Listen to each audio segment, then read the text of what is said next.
it's Rick Wooten, Excel Fluid Group, and I'm here today to talk about the features of the ArcSentry control panel.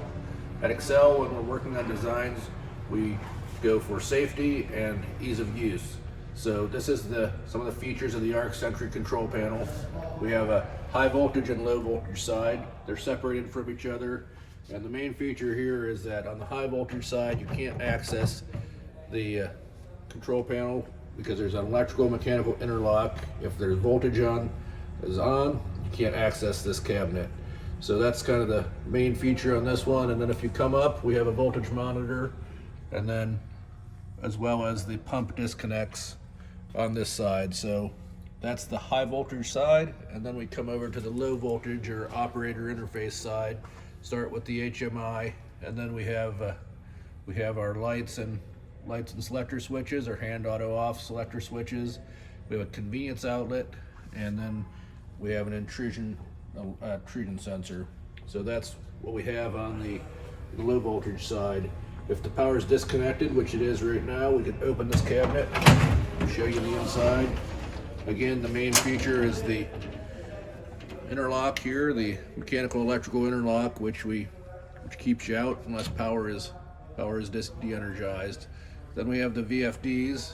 This panel has VFDs and cooling fans. Those could either be soft starts, or they could also be NEMA starters. This one has VFDs.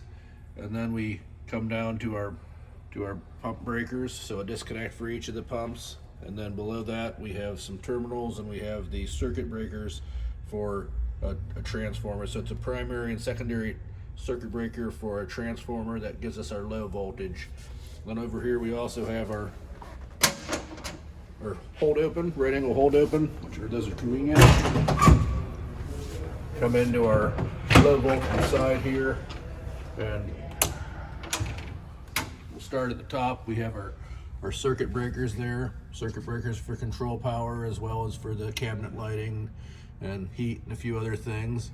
And then we come down, we have a Zelio programmable relay, and that's for our floats. So that's float control there. And then we have a couple of power supplies, provides the lower voltage.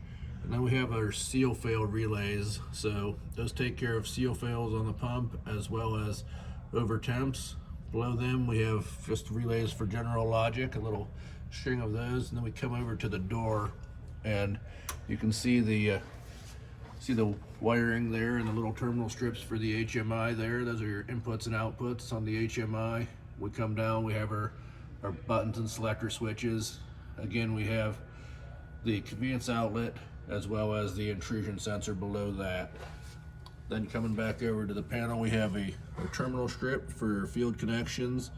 And then we go down to the blue terminal strip is for your intrinsically safe connections. Then we go over to the actual intrinsically safe barriers. And you can see there's 3 of them. 2 of those are for the floats. 1 is for the primary level transducer.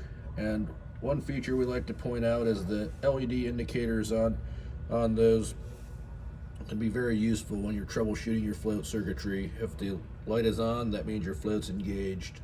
So that's a little bit of a walkthrough on the control panel, ArcSentry control panel, divided into 2 cabinets, one for high voltage, one for low voltage, one that you can't get in unless it's de-energized, the other you can access for troubleshooting, and it's around safety and ease of use. Thank you.